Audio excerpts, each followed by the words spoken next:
পশ্চিমবঙ্গে nursery association আছে, কিন্তু এই প্রথম নার্সারি কোঅপারেটিভ গড়ে উঠেছে এ রাজ্যে, যা সম্ভবত রাজ্যের প্রথম নার্সারির উপর সমবায় এটি।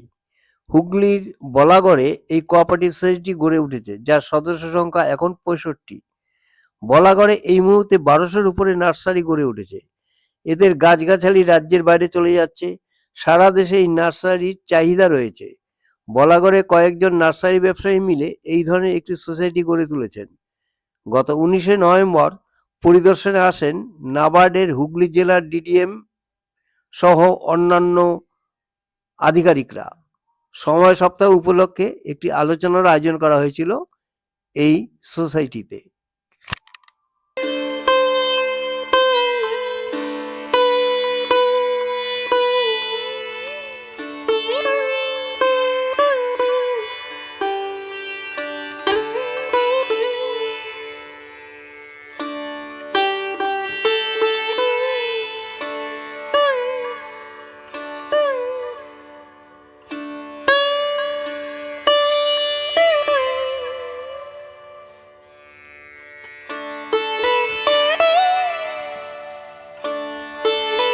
কোঅপারেটিভ প্রচুর আছে আমাদের পশ্চিমবাংলায়। আমরা একটু নতুন ধরনের কোঅপারেটিভ করতে চাই। এখানে নার্সারি ধরুন প্রায় কম বেশি 1000-1200 নার্সারি আছে।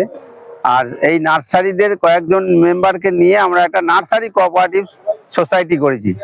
এই কোঅপারেটিভ সোসাইটিটা পশ্চিমবাংলায় মনে হয় প্রথম। তো যাই হোক, এখন এই নার্সারির ওপরে আমাদের এই কোঅপারেটিভটা করে আমাদের ইচ্ছা আছে যে এগ্রিকালচার তো আছেই, এটা হর্টিকালচারের ওপর যাতে ডেভেলপ করা যায়। এখন হর্টিকালচারের ডিমান্ডটা মার্কেটে দিন দিন বাড়ছে এবং সারা ভারতবর্ষে তো আছেই, ভারতবর্ষের বাইরেও আমাদের এই হর্টিকালচার প্রোডাক্ট মানে গাছ খুব ডিমান্ড। এবং গভর্নমেন্ট চাইছে যে আরো প্রচুর পরিমাণে ফল ফুল যাতে আরো ভালোভাবে হয়, ভালো জিনিস হয়, সেই জন্যই আমার এই কোঅপারেটিভটা তৈরি করা। তা আমরা এখানে জমি কিনে জমিকে ডেভেলপ করে সেখানে সোসাইটি মানে আমাদের হর্টিকালচারের উপরে যেসব প্রোডাক্ট সেগুলো তৈরি করব। প্লাস যে পুকুর করে জমি উঁচু করা হবে সেই পুকুরের মাটি দিয়ে আমাদের নার্সারির প্যাকেটে যে মাটি লাগে সেটা ব্যবহার করা হবে। প্লাস এই পুকুরের মধ্যে আমরা মাছ চাষ করব এবং পুকুরের পাড় দিয়ে আমরা যেমন ডেয়ারি, গোটারি, আপনার ফিশারি এবং অন্য অন্য যেসব করা যায় ওর ওর হর্টিকালচারের ওপর অ্যাটাচ, যেমন গোবর দিয়ে আমরা ভার্মি বানাবো, গাছের সার বানাবো এবং ভার্মি কম্পোস্ট দিয়ে আমরা নানান রকম সবজি ফলাবো এবং সেইগুলোকে যাতে দেশ বিদেশে আমরা পাঠাতে পারি। এইটাই আমাদের মেন হচ্ছে উদ্দেশ্য। এটা নিয়ে আমরা উদ্দেশ্য করেই আমরা এই সোসাইটিটা তৈরি করেছি। সরকারি কোনো সাহায্য পেয়েছেন? এখনো পর্যন্ত পাইনি। আমরা নিজেরাই নিজেদের ক্যাপিটাল দিয়ে জমি জায়গা কিনে ডেভেলপ করে চলেছি। আগামী দিনে পাবো আশা করি।